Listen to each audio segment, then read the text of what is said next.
Makin dekat tahun pemilu 2024, semakin ramai juga pembicaraan siapa calon presiden Indonesia mendatang. Partai politik mulai sibuk menjaring calon yang paling oke.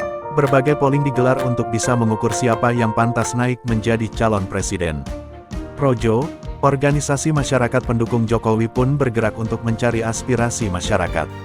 Selain nama calon presiden yang terjaring, ada juga wacana untuk kembali membuka 3 periode presiden.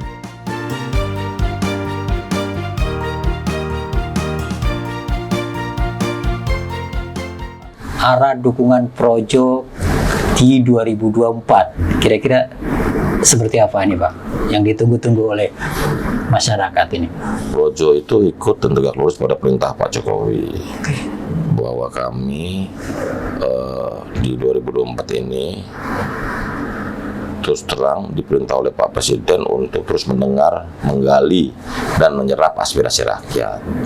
Nah, terjemahan dari menggali, menyerap aspirasi rakyat itu adalah lewat satu mekanisme yang namanya Musyawarah Rakyat Indonesia, yang akan kita gelar di seluruh provinsi seluruh Indonesia, yang kita mulai kemarin hari Minggu 28 Agustus 2022 di Bandung, Jawa Barat, sebagai musyawarah rakyat pertama atau musrah pertama. Selanjutnya kita akan bergerak ke kota-kota lain sampai 34 provinsi seluruh Indonesia. Kita ingin menjadikan musrah ini sebagai sebuah instrumen demokrasi dalam mendengarkan suara rakyat. Penjaringan langsung. Penjaringan suara rakyat, penjaringan tentang calon-calon yang potensial, dan juga mendengarkan apa program-program prioritas harapan rakyat. Begitu. 34 provinsi. Nah, ini kira-kira nanti akan memunculkan apa, mengerucutnya kapan? Terakhir misalnya? Ya, kita dalam jadwal kita sekitar Maret sampai Mei 2023. Sebelum atau setelah Lebaran, kita mengumumkan hasil musyawarah rakyat Indonesia secara komprehensif. Karena kita merasakan bahwa dalam demokrasi ini kan yang penting partisipasi. Intisari demokrasi itu partisipasi rakyat.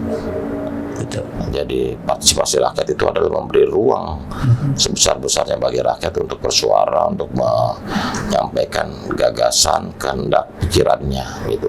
Dari penjaringan itu Pak, yang sudah dilakukan di Jawa Barat, ada gambaran, bocoran mungkin seperti siapa sih sosok yang diharapkan? Begini, yang pasti untuk kriteria capres tetap rakyat tetap menginginkan pemimpin yang berpengalaman, jujur, bersih, merakyat, gitu. Itu sebagai syarat mutlak untuk kepemimpinan ke depan, terutama juga sesuai dengan yang kita rekam dari Musyawarah Rakyat Bandung. Rakyat menginginkan pemimpin yang merakyat juga. Rakyat dalam pengertian dekat dengan rakyat dan peduli terhadap nasib rakyat. Itu bisa juga dilihat dari berbagai program-program harapan rakyat, terutama mengenai sembako, mengenai kesejahteraan rakyat, kesehatan, dan lain-lain yang menjadi harapan utama bagi rakyat. Kira-kira nama-nama yang selama ini diperbincangkan dengan elektabilitas oleh lembaga survei, apakah masuk juga di usulan? Ya, itu tercermin, tapi juga kita lihat bahwa dinamikanya tidak terlalu jauh berbeda, tapi juga memunculkan kejutan lah. Kejutan, baik, itu yang ke depan ya. Kami dengar ada kejutan juga bahwa usulan dari pendukung Projo ini usulan 3 periode. Bagaimana menurut Bapak? Ya bukan, 3 periode itu harus dimaknai sebagai sebuah atau bentuk kecintaan para pendukung militan Jokowi terhadap Pak Jokowi, gitu. Di dalam demokrasi ini kan menyampaikan gagasan 3 periode juga tidak masalah, gitu loh. Walaupun kita sadar betul bahwa konstitusi kita mengatur bahwa presiden hanya boleh 2 periode. Nah, pertanyaan berikutnya apakah periodisasi ini berhubungan demokrasi, gitu loh. Karena intisari demokrasi kan kehendak rakyat. Betul. Tentu demokrasi mengisyaratkan pentingnya tertib sosial, penyampaian pendapat, lisan tulisan selama dalam kerangka tertib sosial atau dipayungi oleh tertib sosial yang memadai, penyampaian saluran pendapat itu kan tidak masalah, gitu. Betul. Memang kita akui bahwa undang-undang kita, konstitusi kita masih membatasi jabatan presiden cuma 2 periode. Tetapi kan gagasan 3 periode masih kita larang. Jangan ditutup ya. Jangan ditutup dong. Bahwa itu menjadi keinginan masyarakat, khususnya pendukung militan Pak Jokowi, ya itu sah-sah saja, dan itu tercermin real kok. Nyata kok, bahwa kalau ditanya ada nggak yang mau Pak Jokowi 3 periode? Banyak. gitu loh. Betul. Tapi kan kita taat konstitusi dan kehendak rakyat, begitu loh. Dukungan atau harapan dari pendukung Projo ini sudah disampaikan ke Pak Jokowi. Ya itu disampaikan, walaupun memang pokoknya kita ikut konstitusi, bahwa ada yang ingin 3 periode kan pasti dong. Semua pendukung dan pencinta Pak Jokowi pasti ingin Pak Jokowi tetap 3 periode kan. Dan itu sah-sah aja gitu loh. Tapi kan juga kita sadar tentang konstitusi gitu. Kita hormat konstitusi, tunduk dan patuh pada konstitusi. Iya. Itu loh.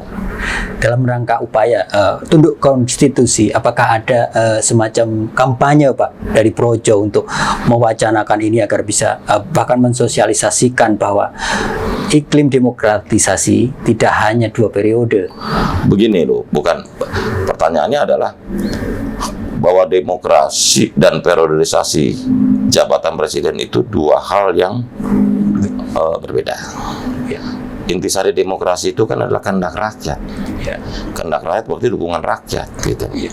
Sementara periodisasi memang menjadi syarat dalam sebuah negara demokratis itu menjamin adanya sirkulasi elit yang tertata dengan baik. Itu kan 2 kepentingannya. Iya. Jadi saya tidak terlalu setuju jika serta-merta bahwa 3 periode ini tidak demokratis. Entar dulu. Karena di banyak negara, khususnya di Eropa, Angela Merkel misalnya menjadi kanselir Jerman dari tahun 2005 sampai 2021. Ya. 16 tahun dia menjadi kanselir Jerman. Ya. Terus Margaret Thatcher, Perdana Menteri Inggris dari tahun 79 sampai 90. Ya. 11 tahun. Terus maksudnya dibilang Jerman dan Inggris tidak demokratis. Negara peringkat demokratisasinya tinggi ya. Okay. Tapi kan intinya demokrasi kita dipilih rakyat, kehendak rakyat. Ya. Bukan mengangkat diri sendiri. Ya. Tapi suatu mekanisme demokratis untuk mengizinkan untuk dipilih kembali begitu loh. Dan itu kan upayanya kalau di negara-negara Eropa, misalnya demokrasi parlementer Eropa kan dimungkinkan kalau konstitusinya seperti itu gitu. Nah, di Indonesia ini kan menurut saya masih ada semacam ambiguitas. Kita demokrasinya mau presidensial, tapi kondisi kepartaiannya multipartai. Nah. Seperti Amerika kan presidensial dan hanya 2 partai. Di negara-negara Eropa sebagian besar multipartai. Kita kan mau presidensial tapi multipartai ekstrim. Multipartainya ekstrim, bukan multipartai biasa. Nah karena itulah kita harus bertanya lagi kepada masyarakat, kepada seluruh warga bangsa, kita dialogkan kembali, ini cocok nggak kita begitu, kompatibel nggak demokrasi dan sistem presidensial dengan kondisi partai yang multipartai ekstrim ini, gitu loh. Jadi kita harus ada diskusi, dialog lebih lanjut tentang di luar mengenai periodisasi masa jabatan yang ada di konstitusi. Iya betul. Yang pasti menurut hemat saya, yang penting proses pengangkatannya. Kalau dia dipilih langsung oleh rakyat, masa nggak demokratis? Oke. Dalam rangka upaya itu Pak, tidak mudah untuk mengubah konstitusi. Iya. Harus 2/3. Harus 2/3. Nah, apa upaya ke situ? Itu nanti langkah-langkah politik. Yang pasti kan narasi wacana ini kita buka dulu untuk membuat kesadaran publik. Jalannya kemana nanti setelah itu ke partai itu soal lain lagi nanti. Itu chapter berikutnya. Untuk chapter pertama adalah narasi ini dibuka dulu kemungkinan itu, gitu.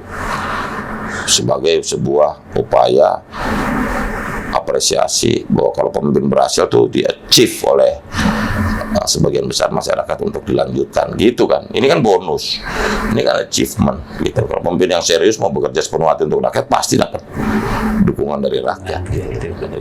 Tapi ngomong-ngomong, begitu solidnya Projo ini Pak, kenapa nggak mendirikan partai politik aja Pak? Kalau partai punya inner logic sendiri. Projo ini kan bagian dari civil society movement yang bertujuan untuk terus memberikan gerakan, kesadaran, dan mendorong partisipasi masyarakat di alam demokrasi. Kalau semuanya ke partai susah dong. Gitu kan, seperti media juga. Media kan pilar demokrasi. Jadi stakeholder demokrasi kan banyak. Selain partai politik, media, civil society movement juga penting kan. Kan untuk mendorong partisipasi publik. Kalau semuanya partai politik ya nggak bisa kan, begitu. ini yang mendorong Projo tidak.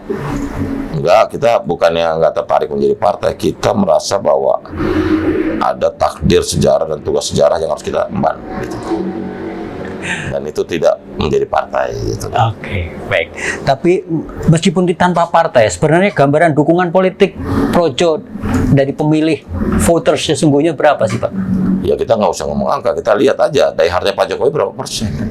Ya, sekitar berapa itu, Pak? 35-40% kan daihatnya Pak Jokowi. Ya. Ya katakanlah influence atau pengaruh Pak Jokowi dalam Pilpres 2024 atau perhelatan elektoral 2024 setinggi itu diehard loh. Belum yang Voting yang voting. Jadi saya yakin sekali bahwa Pak Jokowi ini masih memiliki pengaruh yang sangat tinggi dalam peta perpolitikan nasional. Oke. Artinya kalau konstitusi memungkinkan 3 periode, ya itu tergantung. Sekali lagi perubahan konstitusi atau amandemen itu kan ranahnya partai politik. Kita serahkan juga kepada partai politik gitu. Yang pasti Projo dan civil society movement ini bagian komplement dari partai politik, bukan substitusi. Kita tidak berminat juga menggantikan partai. Iya kan? Iya, betul. Tapi kita saling melengkapi, pelengkap lah dari sebuah sistem yang namanya demokrasi di Indonesia begitu. Oke, dari beberapa jejak pendapat di beberapa kota tadi, boleh kita simpulkan kira-kira nanti dukungan final dari Projo itu bisa didapatkan oleh masyarakat kapan, Pak? Ya Mei 2023 mulai ada gambaran lebih jelas, nanti kita bersikap karena saya yakin sekali bahwa pemilu 2024 ini semua pertarungannya di last minute nanti.